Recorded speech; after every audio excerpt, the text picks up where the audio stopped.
Hello sailors, this is the Dodgy Kebab and there are many different genres of video games. Shooty shooty bang bang, put the ball in the designated area. Virtual babysitter, follow the waypoint marker. How many potions can you carry? Japanese teenagers, kick your face in. Gas, gas, gas, I'm gonna step on the gas. Remove the doors and the toilets. I hate sex. What? What the fuck? ADHD. I can't let go of the past. I can't let go of my gentleman's region. The police are on their way. So let's explore this iceberg together.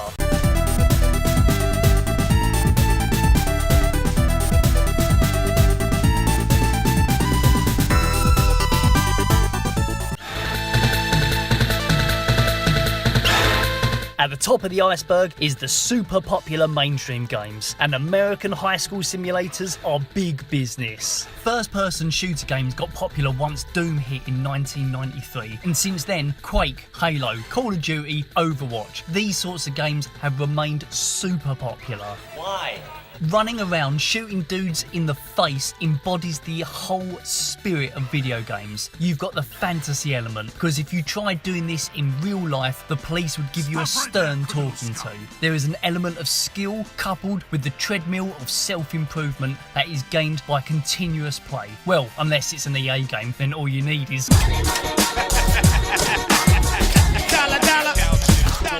Plus you have the competitive element, and men are genetically wired to be competitive, something academics have known for years. So to have an arena of global competitive fantasy skill-based action, it's no wonder why so many men flock to FPS games. I wrote a blog post a while ago about why I f***ing hate video games, because this is what it does. It appeals to like the male fantasy. Some of these games take competition to the ultimate level, with professionally organised tournaments pitting the world's top virgins against each other to see who will be crowned King Virgin.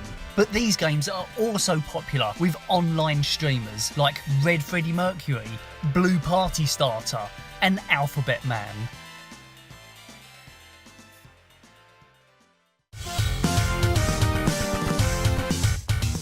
Another genre sitting at the top of the iceberg is sports games. So if you want to kick a ball, hit a ball, throw a ball, hit a ball in a different way, or do whatever the hell is going on in this footage, well, EA Sports and 2K Games have you covered. The biggest sports games are all mainstream stuff, closely followed by more homoerotic sports, although every so often something like a Wii Sports will come along and find mainstream success. Back when video games were more two-dimensional, although you had your serious sports games, you also had sports games that were more based on fun rather than being a serious simulation. Not all of these worked out though. I mean, look at Buster Douglas on the Mega Drive. It's like trying to fight Fist of the North Star. Just what the fuck are you meant to do against that? Either way, sports games remain a popular mainstream gaming genre for mostly the same reasons that FPS shooters do, and that's competitive fantasy skill-based action, and I don't expect that to change, no matter how much EA attempt to poison the genre by cramming it with as many microtransactions and loot boxes as they possibly can. Come on EA. Stop it. Get some help. The last of the big three mainstream genres at the top of the iceberg, and there is one thing that links these three genres together at the top. That link is streaming on platforms like Twitch and YouTube. FPS games are streamed by show-offs, sports games are streamed by people who are marginally more mature, and sandbox games are streamed by... The online coverage is the worst thing about this genre. Everyone likes to build stuff or go on a rampage in a virtual world, but for reasons that are still unknown to anyone with an IQ over 25, people that stream sandbox games seem to think that screaming continually for the duration of their streams somehow makes them funny. But there really isn't a lot more to say about sandbox games, so now let's dive under the water a little bit and start looking at genres that are still popular but are more enthusiast rather than mainstream.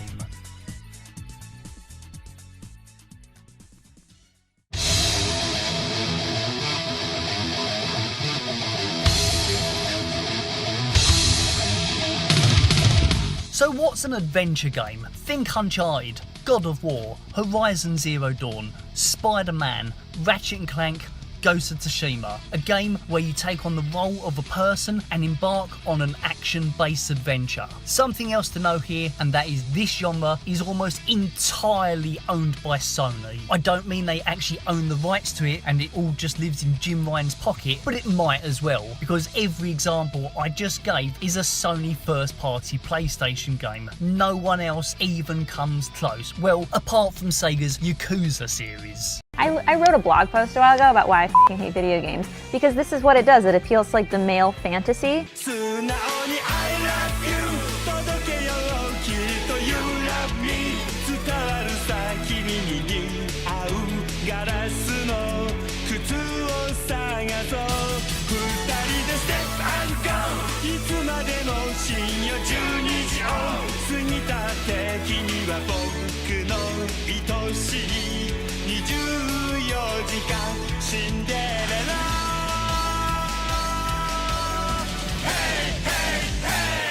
That's not strictly true either. Resident Evil has made a great return to form in the last few years, but still, when you think action-adventure, you think PlayStation. Assassin's Creed games used to be good, but then Ubisoft thought that great game design was a billion different fetch quests, so it's just a shit show now.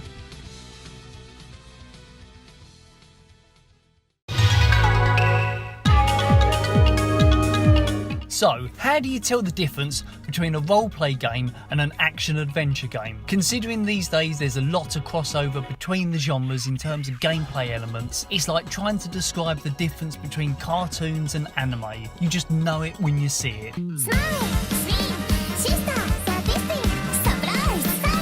Skyrim. So when there's a fantasy setting, swords and magic and a huge focus on character stats, chances are you're playing an RPG. But the big divide here is East and West. RPGs developed in the Western world like The Witcher or Skyrim tend to be grittier and borrow a lot of style from Dungeons and Dragons, whereas Asian roleplay games get the sub-genre name JRPG and normally feature anime-style characters and storylines that are much wackier. Are you a blue-haired man being accompanied by a scantily clad girl that you suspect is under 18 years old and on a quest to stop some super devil demon monster from plunging the world into darkness? Then you're probably playing a JRPG, probably Dragon Quest.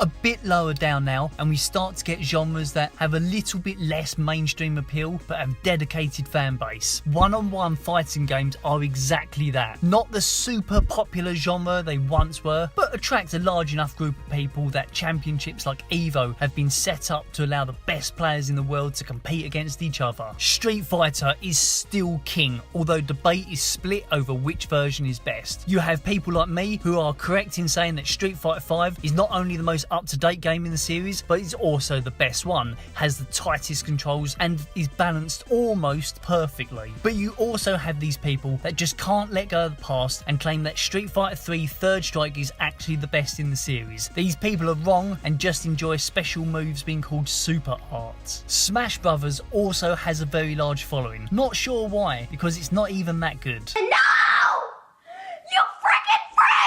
There is a small sub-genre to be found here, and that's 2D fighting games, where the games still use traditional sprites for characters. Games like BlazBlue, Fighting Climax and Aquaparza still do things the old way, but most games in the genre use modern methods. Dead or Alive, King of Fighters, Tekken all enjoy decent-sized fan bases. This is obviously because the best fighting game ever created is still on holiday, but once Sega put out the next Virtua Fighter game, everything else in the genre will be obsolete. It's not an opinion, it's a fact.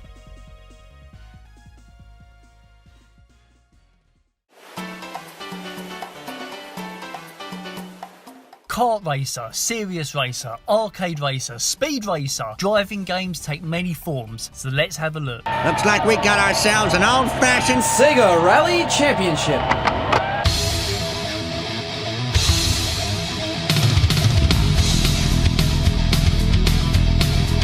Long, medium, right.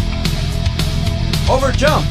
For the serious racing fan, we have Gran Turismo. When you play this with a proper force feedback wheel, you're basically driving a real car. So much so that it's actually endorsed by the FIA. But even more prestigious than an official endorsement from the governing body is the endorsement from Lewis Hamilton. That's because he actually met Jeremy Clarkson, so that makes this the greatest racing game in the world. There is also this game called Forza, but that's not important. Anyway, talking about less serious driving games, we have arcade style driving. This is more based on fun driving mechanics like over-the-top drifting. Recently we've had Hot Shots Racing while we wait for another Ridge Racer game, but we can't forget the amazing series that is Initial D, or the grandfather of the genre.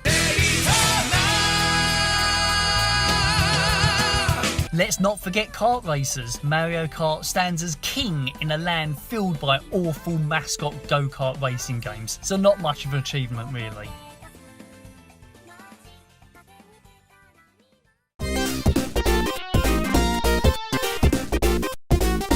At this point, we are now deep enough down the iceberg that we've hit genres that don't really have mainstream appeal, but do have large enough dedicated fan bases. Scott Pilgrim, Alex Kidd Remake, Streets of Rage 4, games that use old school gameplay mechanics are normally an old series of games buffed up to high definition. But I think you could extend this genre just to the act of playing old games on a new system, or even the use of dedicated systems like the NES Classic Mini.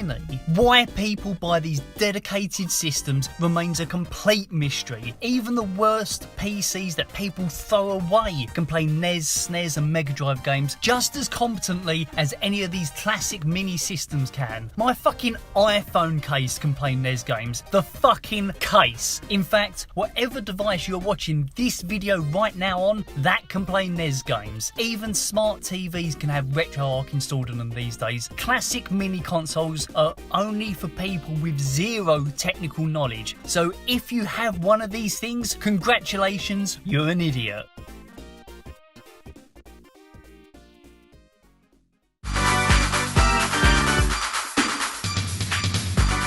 What was once a very popular genre has taken a huge demotion in the last few years. 15 years ago, holding plastic guitars was commonplace, but now a Dance Dance Revolution mat is something you actively have to seek out. And DDR was hugely popular during the early 2000s, as too was Guitar Hero. There was even room in the market for smaller titles like Pop and Music, Space Channel 5 and Samba de Amigo. People loved pressing buttons in time to music, but then, like always, publishers couldn't stop milking the genre with endless sequels and everyone got bored. A slight revival of the genre has happened recently thanks to the VR headsets and Beat Saber, but I highly doubt we're going to get back to a point where Donkey Konga becomes relevant again.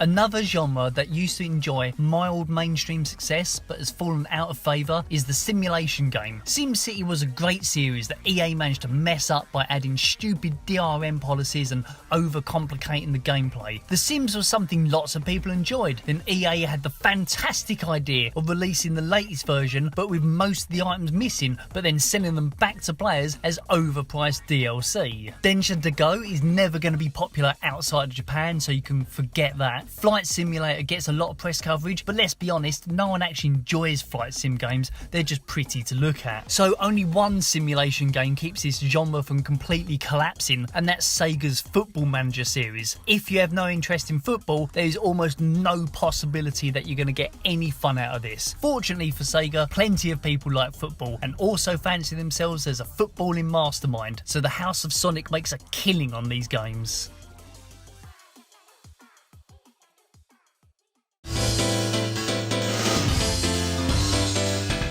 Advance Wars, StarCraft, Age of Empires, that's the sort of strategy games people talk about just before the person listening falls asleep. It's you using your resources provided to outwit your opponent, normally in some sort of warfare scenario. Very engaging video games which normally take up a lot of time to play. There will always be fans of these, but due to the length of playtime required, they'll always stay low down the iceberg. Although the trading card subgenre started to pick up a lot lot of followers recently. Games like Hearthstone, Yu-Gi-Oh! And Pokemon TCGO are basically digital versions of Magic the Gathering, but with less virginity.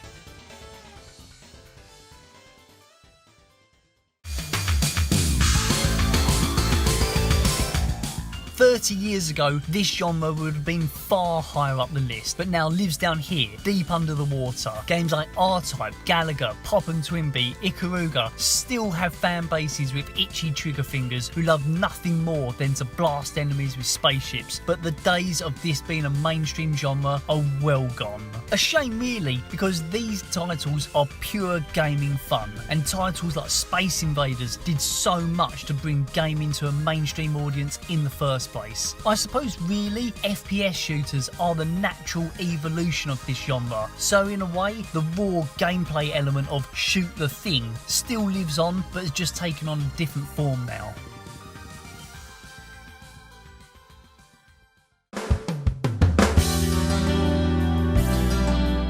Okay, now we are well and truly in the depths of the gaming genres. We are so far away from mainstream gaming that people that play Minecraft and Fortnite are probably not even aware these genres even exist. So what is a visual novel? Well, it's software that you run on your games machine and read the story that is accompanied by illustrations, normally manga. In Japan, these titles are big business and they love them over there. Outside Japan, not so much, and very few games ever get any sort of coverage. Doki Doki Literature Club and that pigeon boyfriend game thing are really the only examples of the many tens of thousands that are out in the wild. You read the page, you press the button, the next page appears, rinse and repeat. Every so often you'll get a choice to progress the story in a different direction, but it's mainly just reading. This is barely even a game. Hell, this is barely even entertainment.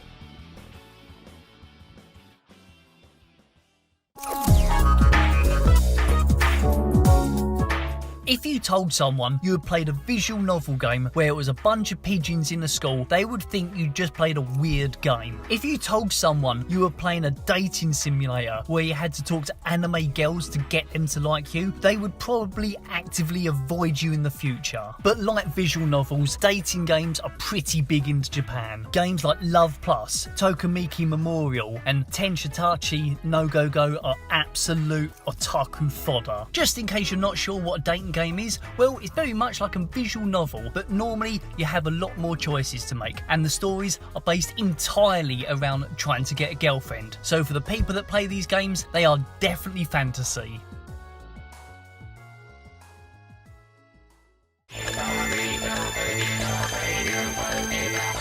The final entry on this list, and this one's a bit fuzzy because although it does get called a genre, it's really just a style of game. Bishoujo games basically means pretty girl games. So a Bishoujo game is any game that is based around pretty anime girls. So it could be a rhythm game, could be a simulation game, it could be anything. I wrote a blog post a while ago about why I f***ing hate video games, because this is what it does. It appeals to like the male fantasy. Drop it.